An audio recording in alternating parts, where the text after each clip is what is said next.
বাংলাদেশের বিপক্ষে ওয়েস্ট ইন্ডিজের লজ্জাজনক হোয়াইট ওয়াশের পর এবার ছেড়ে কথা বলছেন না ক্রিস গেইল নিজেও, এমনকি কথার লড়াইয়ে মজেছেন শ্রীলঙ্কার কিংবদন্তি বোলার লাসিথ মালিঙ্গা নিজেও। কেনই বা কথার লড়াইয়ে মতবেন না তারা? এর পিছনে বড় কারণ হচ্ছে ওয়েস্ট ইন্ডিজ দল কিন্তু জানাতানা কোনো দল নয়। তারা বারবার বিশ্ব চ্যাম্পিয়ন হয়েছে টি-20 ক্রিকেটে। এমনকি সেই দলকে বাংলাদেশ দল যে হোয়াইট ওয়াশ করতে পারবে এটি কিন্তু ভাবে না কেউ।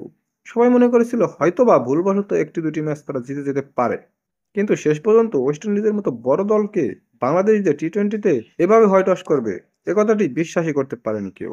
যে কারণে ক্রিস গেল মনে করছে বাংলাদেশকে থামানোর মতো আর কেউ নেই।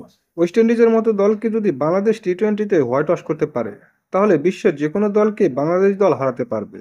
এমনকি বিশ্বকাপের মতো বড় মঞ্চেও ভালো কিছু বয়ে আনতে পারে বাংলাদেশের এই দলটি। এমনটাই প্রত্যাশা করছেন ক্রিস গেল। এমনকি শ্রীলঙ্কার কিংবদন্তি বোলার লাসিথ মালিঙ্গা মনে করেন কেন বাংলাদেশের ক্রিকেটারদের আইপিএলে জায়গা করে দেওয়া হয় না। বাংলাদেশের ক্রিকেটাররা তো কম যান না, বিশ্বের সব দেশের ক্রিকেটাররা যদি আইপিএলে জায়গা করে নিতে পারে তাহলে বাংলাদেশও পারবে। তাদের প্রতিভা আছে, তবে আইপিএল এর মতো বড় মঞ্চে বাংলাদেশকে অবহেলা করা হয়, এটাই বলছেন তিনি। এমনকি ক্রিস গেল থেকে শুরু করে ওয়েস্ট ইন্ডিজের প্রত্যেকটি ক্রিকেটারকেই ছেড়ে কথা বলছেন না লাসিথ মালিঙ্গা। তাদের খেলার এতটা অধপতন কিছুতেই মানতে পারছে না ক্রিকেট বিশ্ব। তবে বাংলাদেশ প্রশংসায় ভাসছে ক্রিকেট বিশ্বে।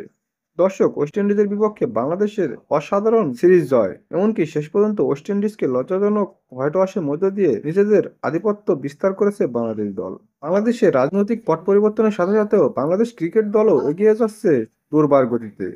এ বিষয়টিকে আপনারা কিভাবে দেখছেন? অবশ্যই তা কমেন্টে জানিয়ে দিন।